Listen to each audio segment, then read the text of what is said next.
անելու հայտարարության համար։ Ես իհարկե ուզում եմ նաև շատ կարճ ընդգծեմ, թե ինչ զարգացումներ տեղի ունեցան այս ժամանակահատվածում քրեադատավարական իմաստով,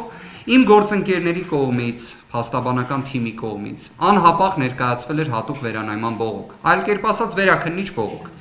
որը շատ սեղմ ժամկետներում, չափազանց սեղմ ժամկետներում ուղարկվում է գործի նյութերի հետ միասին վերաքննիչ քրեական դատարան։ Վերաքննիչ քրեական դատարանը ունի, եկեք պայմանական ասենք, 20 դատավոր։ Այդ 20 դատավորներից 19-ի վերաբերյալ կարելի է ասել, որ նշված դատական ակտը, այն է միջին ծանրության ենթադրյալ արարքի համար կալանքը որպես խափանման միջոց ընտրելը, միանշանակ բեկանվելու էր։ Ես այս պնդումը հաստատապես եմ անում, ելնելով թե մեր փորձից, թե ելնելով նաև օրինակ այն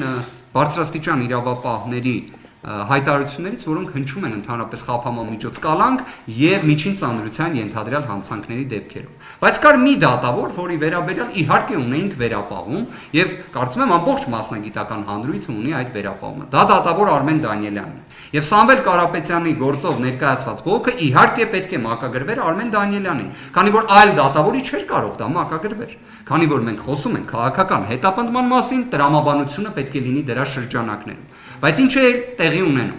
Այն բողոքը, որը ներկայացնում ենք եւ մակագրվել էր Արմեն Դանիելյանին, մեր կողմից ընդհանրապես հետ է վերցվել։ Քրեական դատավարության օրենսգիրքը նման դեպքերում ակնկալում է դատավորից անհապաղ կարճել վարույթը համապատասխան։ Ինչ է լինում այս դեպքում, կրկին հիշելով, որ մենք գտնվում ենք քաղաքական հետապնդման իրավական ռեժիմում ճակերտներում, Արմեն Դանիելյանը իհարկե անհապաղ չի կարճում։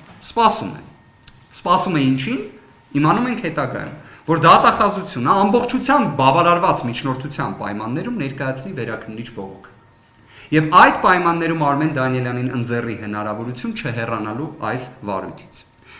Այնուհետև Արմեն Դանիելյանը որոշում է մի նոր նշածով սահմանել, իդեպ կվերադառնանք Արմեն Դանիելյանին, քանի որ վերջինս հանդիսանում է այլևս ազգային ժողովում ներկայացված Վճռաբեկ դատարանի դատավորի թեկնածու, ում ընտրությունը կախված է քաղաքացիական պայմանագիր խմբակցության որոշումից։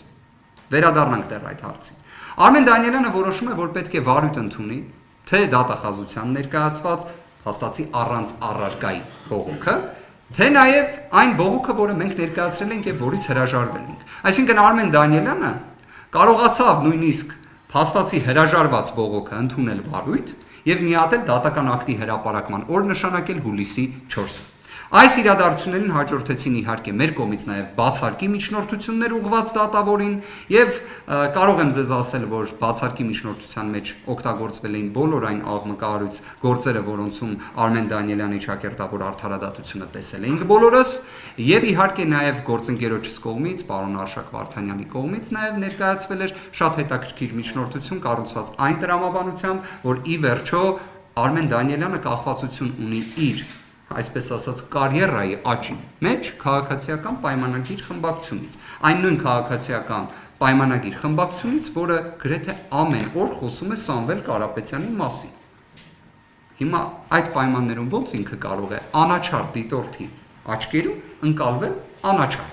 ընկալվել անկախ։ Չի կարող, չէ՞։ Բայց ինչ կաներ Արմեն Դանիելյանը, այսինքն բոլորս ենք պատկերացնում։ Իհարկե պետք է մերժեր բացարկի միջնորդությունը, քանի որ ի սկզբանե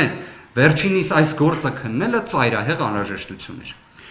Հետևաբար սա էլ իրավիճակն է, կարելի ասել, վերաքննիչ բողոքի իրադարձությունների վերաբերյալ։